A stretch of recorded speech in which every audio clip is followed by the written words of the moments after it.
Саламатсыздарбы, мен атым Нурия Исакова, мен 54 жаштамын, Талас шаарында жашайм, 4 баланын энеси болом. Азыр ушул күндөрү биз YouTube каналдан 40 кыз деген каналды ачып, ошол жерге бекер сабактарды, мастер-класстарды өткөрүп атабыз. Биздин каналга катталып, 40 кыз каналга колокольчик басып, биз менен бирге болгула. Биздин сабактарыбызды, бекер сабактарыбызды көрүп, башкаларга да бөлүшкүлө. Мактайындар.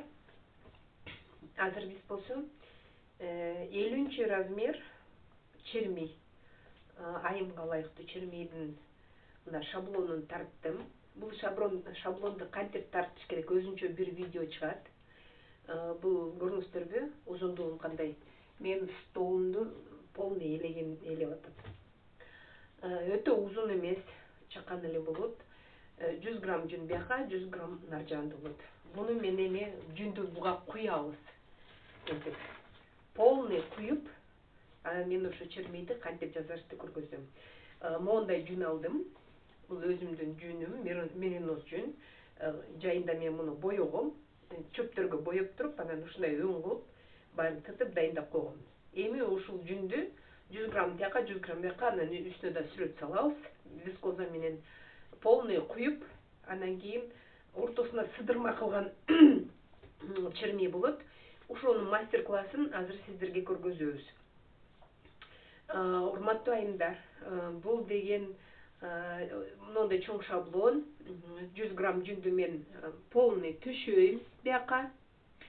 Анан кийин бунун үстүнө сүрөттү тартам. Анан муну кайра мындайынан одарам. Наркы жагына кайра эле жүндү төшөйм, кайра сүрөтүн тартам. Анан ошол моментте мен сиздерге дагы көргөзөм. Азырынча мен жүндү салып берем. Жүн салып бүткөндөн кийин да видео тартамын, видеосуну көргөзөм, сүрөттү кантип салыш керек. Азырынча мурунку видеодогудай эле жүндөрү тегиз салабыз. Мынакей, урматтуу айымдар, раскладканы бир жагын бүтүрдүм да. Жүн, анан кийин жүндүн үстүнө ошо вискозаларды, анан өткөндө мен шарф жазагында моундай обрезкалар калган да. Эми мен ушулардын баарын майдалап булардын арасына салдым. Анан жүн киргенден кийин ал фактура болуп чыгат да, бир жака тебип, бир калыңыраак көрүнөт да. Эми ошону биз азыр одарыш керекпиз. Дагы деле мындай клеенкаларды алабыз. Баарын мен дайындап коем. Эми муну одарыш керек. Муну алабыз, одарабыз. Так.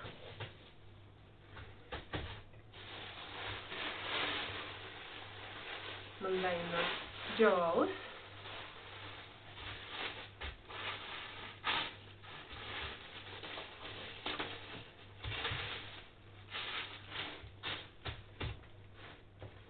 Так. Мындайынан жабабыз. Чермени чечип коеюн. Мындайынан жабып,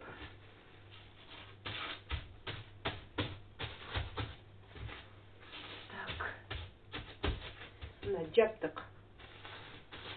Анан кийин акырын түйүнөн алып, бул жагына мындайынан одарып,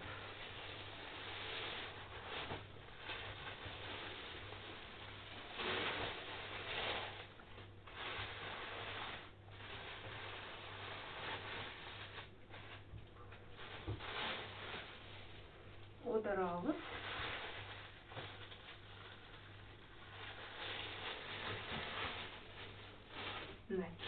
Одардык.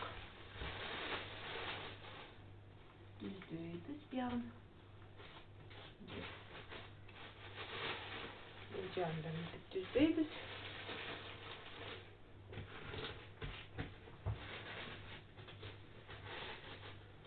Мынакей. Жактарын да мындайынан түздөйбүз.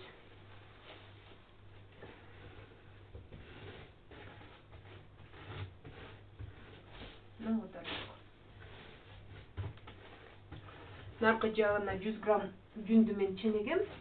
Ана біраз маға жұқырақтай көрініп, да бір 20 грамм қошып қойдым да. Бұл жағына да ошындай қылабыз. Бұл жағына да ошындай қылабыз. Мындай бұл жағы бияқтарын көріңіздер ғой, ашық шықты. Атайлап мұның барын ашық шығарады. Болса жүнді алабыз.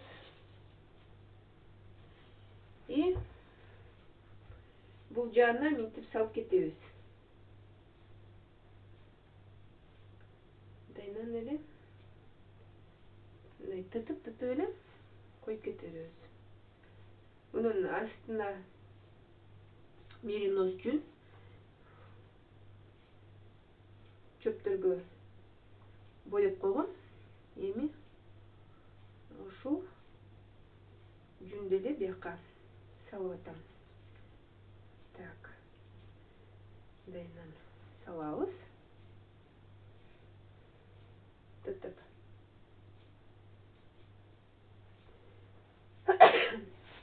Так. Кечір қойыңыздар, извиняюсь. Так, ушундай кылып бияққа салабыз.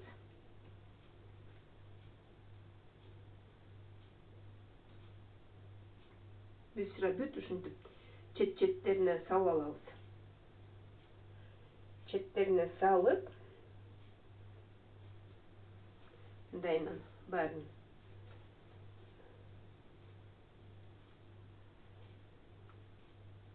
чөптерин алып, мындай эле чоюп эле, бул кардачостон чыккан жүн. Атайлап сиздерге ошо кымбат жүн эмес, ошо үйдө эле чыккан жүндөр дегендей кылып айтып атам да, кардачостон чыккан жүн. Бир сыра мындай кылып четтерине коюп кетебиз. Мындай кылып. Буну эмне үчүн мен сиздерге көргөзүп атам? Анткени биз азыр бул жактагы жүндү, бул жака чыгып кеткен наркы жактагы жүн бияка чыкты да, ошо жүндү биз азыр мындай кылабыз. Мындайынан оодарабыз бул жака.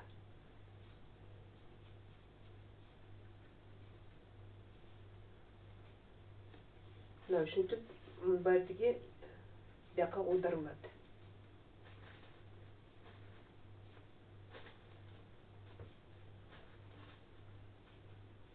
Ошол менен мен бул жагынан көргөзүп берейин. Негизи бүт раскладканы салып алып, анан раскладканы салып алып, эмени жүндү полный жүндү салып алып, анан кийин үстүнө да жана мына кесилген остаткаларын баарын кийизип, анан вискозаны салып, анан бул жагын бүт оодарабыз. Могу жери оодарылбайт, но плечо, боковой шовтор бүт оодарылат. Анан кайра эле жанагындай кылып, бүт раскладкасын бүткөндөн кийин убакыт албай эле коеюн. Раскладка ошондой эле, мындай эле чөйүп эле салып беребиз, анан вискоза менен коздойбуз. Анан ошо могу жердеги замочыйын, кандай замочыйын ордун кылыш керек, ошону көргөзгөндө мен ошол жерде видеону сайып, анан сиздерге шашпай бүт көргөзөйүн. Принципи ушундай эле, жанагы палантинди жасагандай кылып эле бүт ушондой эле салабыз, ошондой эле бүт эметебиз, полотно. Көйнөктү деле ушундай эме менен жазам, көйнөктү мен эме кылгам, кездеме кылгам. А буну болсо биз азыр жүндү куюп атабыз. Бул деген чермей болот. Ошо полный азыр жүндү салып бүтөйүн, анан кайра сиздерге дагы эме следующий эмесин көргөзөйүн. Урматтуу айымдар, мен наркы бетинде чермейди уже уклад эме кылдым, увал эме бүт раскладка кылдым. Эми бул лицевой жагы, бет жагы да, эме алды жагы. Могуну коюп кеткен себебим, бул замочек болот, берги замочек коюлат. Ошон үчүн мен азыр клеенка коюп кеттим. Бул чөнтөктөрү түшүнүктүү эле да, бул чөнтөктөрдүн болжолдоп баягы эметебиз. Азыр раскладканы кантип кылат? Азыр мен жүндү эле салдым. Моундай жүндү алам и муну көк клеенканын үстүн жаап кетем. Анткени берде замочек болот. Ошон үчүн замочекке биз негизи жүндүн жакшысын салыш керекпиз. Мериностун жакшысын, кымбатын салыш керекпиз. Бул жагына чарба эле жүн тыткычка тытып эле же колго тытып эле эметип алсаңыздар болот. Бул жагына мындай болбосо, жүн, кымбат жүн болбосо, аны деле кылса болот да, тыткычка тытып, анан жашынакай бир сыра салып аласыздар. Иш жагындагы, бул жагындагы эң негизи бул чермийдин эң тим эле көркүн ача турган ушул да, астындагы аябай кооз кылып замочек салабыз. Ошон үчүн биз азыр муну минтип клеенкасын жаап кетебиз. Клеенкасы чыгат, сыртка чыгып турат. Мойнунан да, этегинен да чыгып турат. Чыгарыш керек, но шаблондон чыгып туруш керек. Мына жагын көрүңүздөрбү? Бул чыгып туруу, мойын жагы. Бул болсо этек жагы чыгып туруу. Муну анан түшүндүрөм эмнеге ушундай кылып атканын. Азырынча пока ушундай увалка кылабыз. Мынакей ушинтип увалка кылып беребиз. Раскладка кылып беребиз. Раскладкасын мен клеенкасын жаап атам. Ушундай кылып. Анткени берги замочегин ачып, жабып, нагрузка аябай берилет да. Бирде жүндөр тегиз, аябай жакшы салыныш керек. Бекем да болуш керек. Ошон үчүн мен азыр мына жүндөрдү салып алайын. Но клеенканын астына да ушу жүндү салдым. Калың эмес. Бекем болсун деп аябай калың кылбаңыздар. Эмесе бөлүнүп калат да, чыгып калат. Калың болбош керек. Жука эле мындай салып кетебиз. Жукарак кылып эле. Бирок тегиз салынат, жыртыктары болбосун да. Анткени берге биз замочек тигебиз. Замочегин өзүнчө замочегиндай өзүнүн технологиясы бар. Анан кийин биринчи мунун баарын салып алайлы, увалка кылып алайлы, анан мен түшүндүрөм. Эмне, кандай замочекти кандай ичине тигебиз, кооз кылып. Мынакей сиздерге ушундай кылып аз көргөзүп кетейин.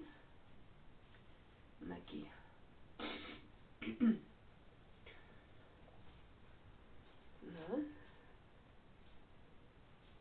Ушундай кылып салабыз.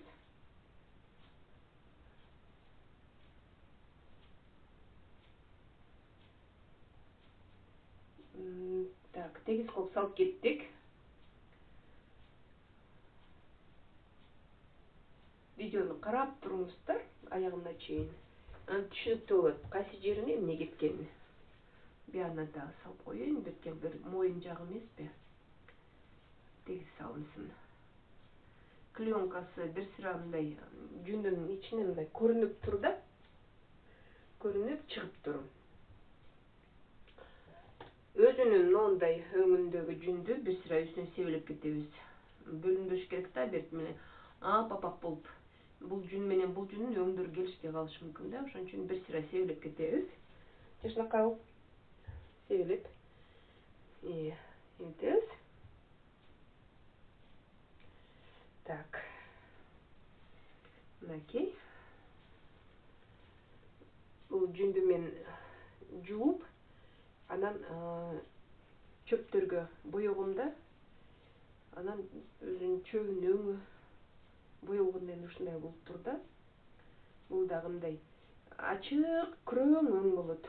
Жашынакай жылтырап, жүн дагы казанга бышты да. Чөпкө кайнатканда, чөптүн эмесине жүн бышып калды. Эми азыр мунун эмеси дагы, көрүнүшү да башкача болот. Жүндү жууп атканда казанга бир бышырып алса, фактурасы жакшы болуп, жакшы көрүнөт. Мынакей мен азыр бөлүп атам. Мен атайлап сиздерге өзүңүздөрдүн үйүңүздөрдө чарба жүндөн жасап атам да. Анткени многу жүн 1000 сомго чейин, 1000ден 1300, 1,5 чейин чыгып кетет. Но ак жүнчү. Анан сиздерге оор болбосун деп, бүт мастер-класстардын баары деген ушу үйдөгү чарбадан эле чыккан эле жүндөрдөн жасап, анан көргөзүп атам да. Эжекелер, сиздерге бүт ушул ылайыктуу болсун деп. Сиздерге алып эле жүнүңөрдү жууп бир сыра казанга салып бир сыра жууп алып таладагы чөптөрдүн баарын чолуп келип эле ачытып анан кийин чөбүн алып салып туруп эле анан ошо чөптүн суусуна эме кылса болот, ушинтип жүндү бисыраак эметип алса болот да, боеп алса болот.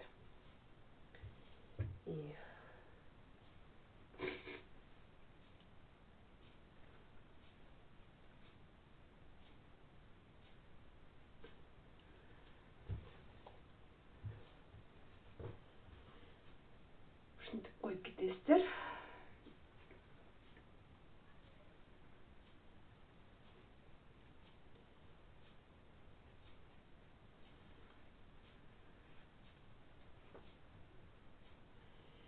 Эми бунун баары деле түшүнүктүү. Бунун үстүн азыр мен ногуларды өткөндө балантин кылганда четтеринен кырккамда моундайлар калган. Мына көрүңүздөрбү? Бул аябай жакшы материал да. Ак жүн, үстүнө вискоза, жибеги да бар. Эми мен буларды кыркып бул жака таштап, анан сыртынан дагы бир сыра ак жүндөрдү ар кайсы жерге таштап, анан вискоза менен дагы мындайынан жабам. Ошондо мына моундай сүрөт келтирем да. Анан ошол моментке келгенде мен сиздерге дагы видеону сайып дагы түшүндүрөмүн. Азырынча мен ошо раскладканы кыла берейин. Анан баарын раскладка кылгандан кийин чөнтөгүн кандай кылып туруп биз эме бул жака куябыз чөнтөгүн. Ошондо ошол видеону анан кийин саяйын, кыскартайын, видеону кыскартайын. Бул түшүнүктүү, азыр бүт салып берем. Бул эми бир 40 мүнөт салам да, 40 мүнөттү коздойм, эметем, шашпайм, карайм сүрөттөрдүн баарын, эметем, биягын баарын жабам, үстүн баарын кайра суулайм, самындайм. Анан ошо чөнтөгүнө келгенде мен видеону саям. Анан видео сайып турган ошо чөнтөктү кантип чермийге биз куябыз, ошону көргөзөйүн. Эми бүт раскладканы бүтүрдүм. Бул бет жагы да чермийдин. Могу жеринен мындайынан сыдырма кетет, замочек. Биягында чөнтөк болот. Мына бир чөнтөгүн уже даярдап койдум. Азыр мен бир чөнтөгүн көргөзөм. Ошол бир чөнтөгүн мен сиздерге азыр көргөзөм. Кантип биз чөнтөк жасайбыз. Алабыз жүндү, мындайынан салабыз.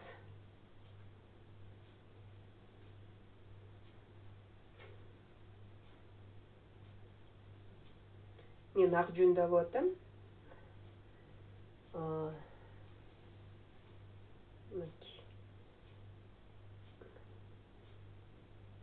Ак жүндү алып, клеенкадан 4 бурчтук кыркып алгам. Эми ошол 4 бурчтуктун үстүнө азыр жүн салып атам. Жүндү салып атам, анан үстүнө вискоза берем. Анан эми ушул шаблонду анан кийин бул жака коебуз да. Клеенкасы менен анан убалка кылабыз. Убалканы бүтүргөндөн кийин клеенканы акын чыгарып алабыз. Ошо биздин максатыбыз ошол болот. Чөнтөктү жашнакай кылып чермей менен кошо куюлуш керек да. Бизде бир эле кезек эме кезилет. Бул жана замочек салынган жерге ошол жер эле кезилет. Аябай кызыктуу модель. 2 чөнтөгү болот. 52, 50 размер, 52 размер болот да. 48 размеринде чоңураак бул.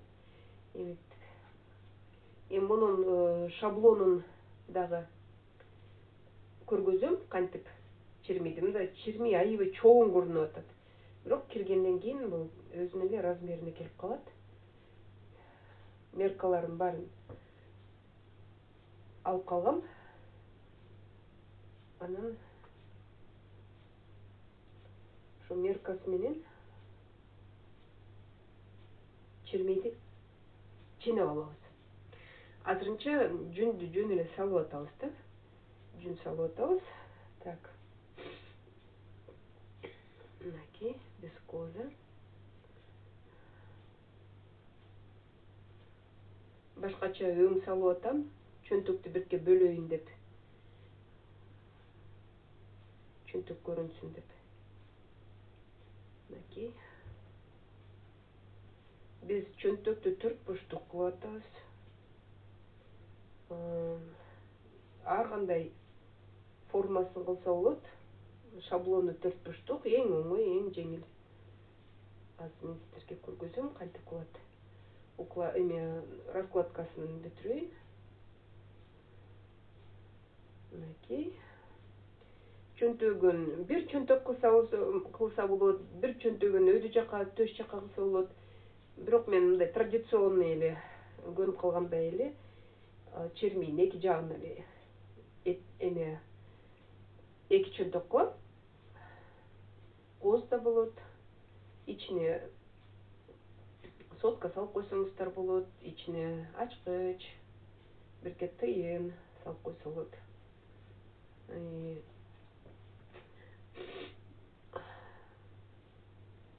Ар кандай нерселер эми керек да, бет арчуу салып койсо болот.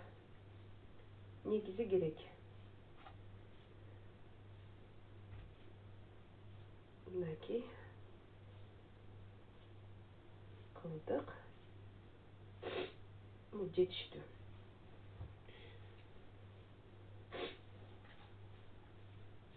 Так. Сетканы алабыз. Мынаны жабабыз. Мочалканы алабыз, мындайбыз. Так. Мындайны базабыз.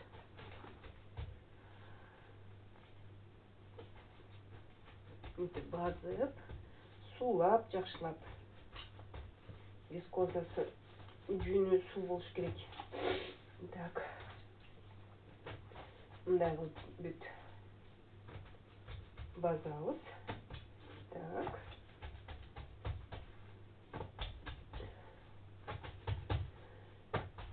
Жөн эле кичине эле 4 бурчтук. Ошо 4 бурчтукту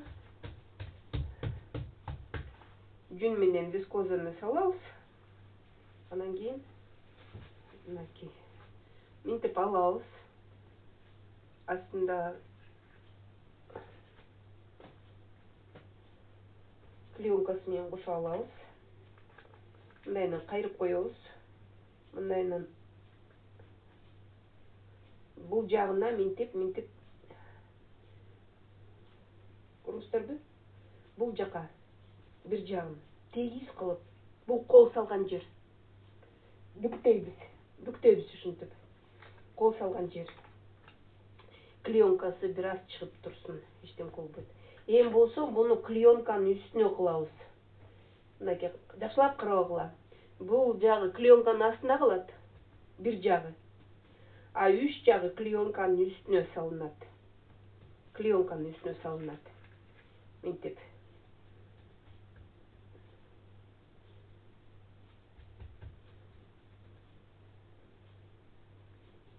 Бул жака чоюп коелу.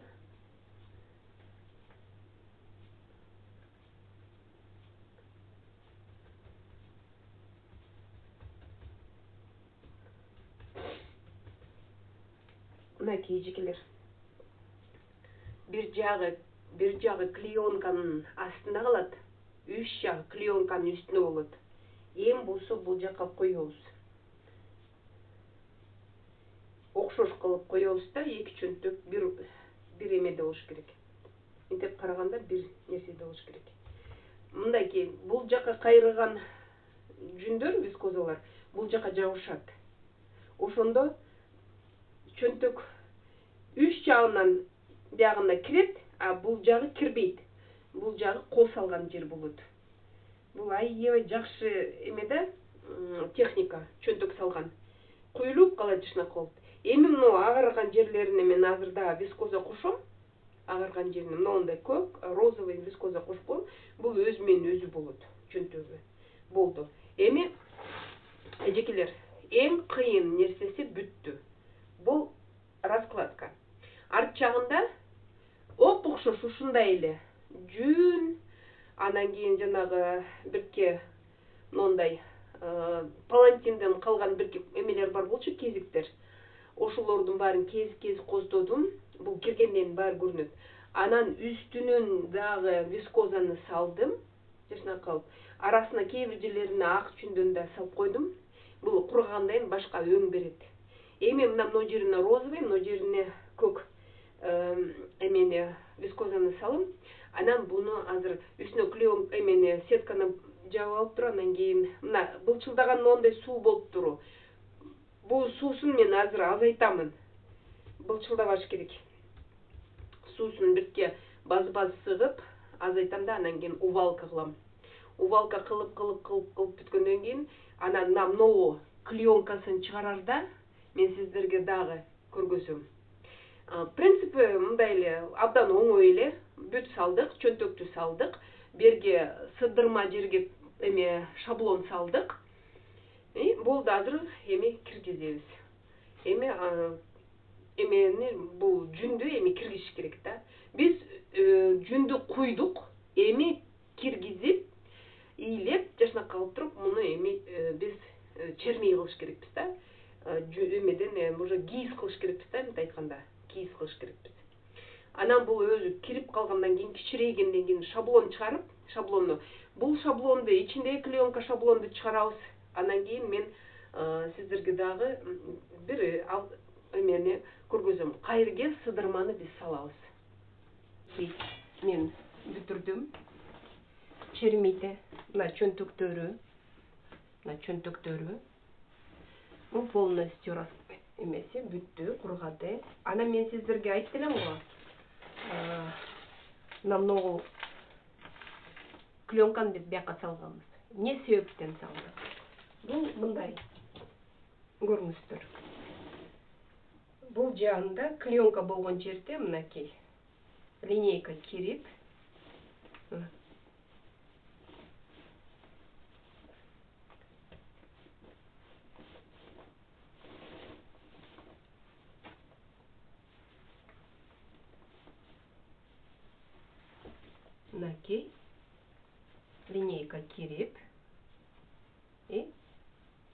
бул жактан мынтип чыгат.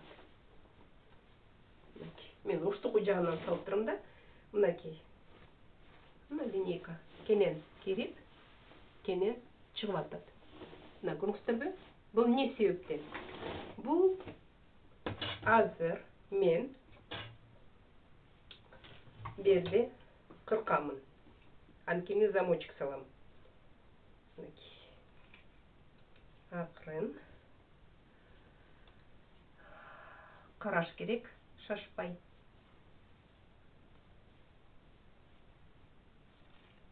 Так. Мынакей шашпайбыз.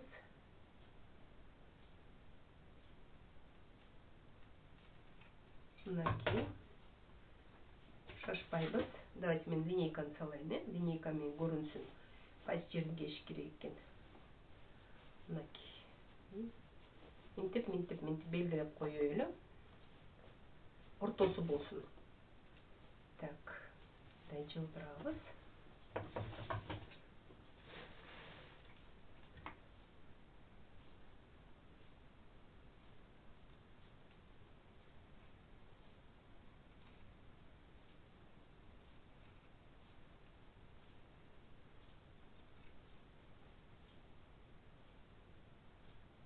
Так. Бирде линейка. Нар жылдырайын. Мен 1 сантиметрден кезип атам. Ула минтип карап, ортосу болсун деп. Мынакей.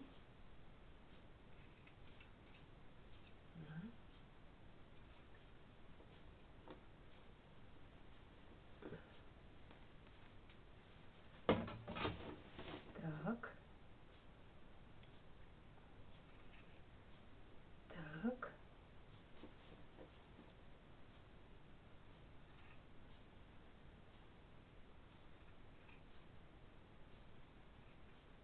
Так.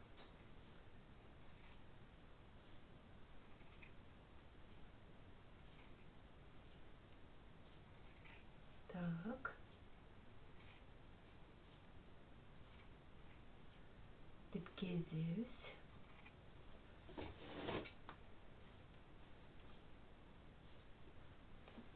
Так. Мынакей ортосу.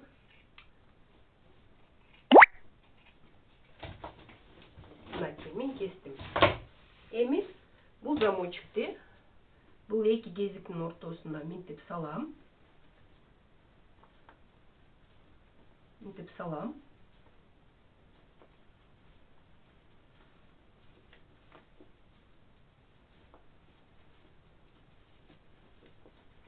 Ортосунда мен клеенка салбады элем, ошондо бул ортолорум мындай бош болгонуна көрүңүздөрбү.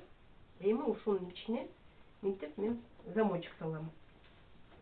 Мындайынан замочек салып, анан тигип,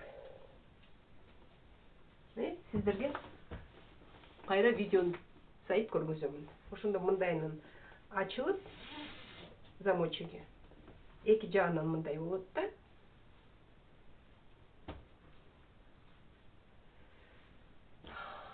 Мынакей ушинтип замочектерди тиксе болот. Анан муну тигип бүткөндөн кийин мен сиздерге кайра видеону сайып анан көргөзөмүн. Урматтуу айымдар, мынакей мен чирмейди бүттүм.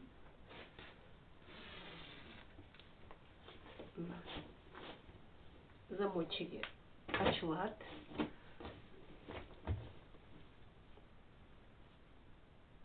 Замочеги жабылат. Чөнтөктөрү бар. Көрүңүздөрбү? Мончуктор менен бүтүрдүм.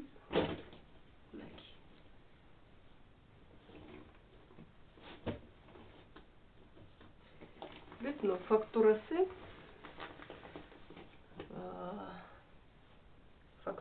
бар деген жанагы палантинден калган остаткаларым баарын ошого привалка кылдым да. Ошондо мындай фактурасы ушундай болот.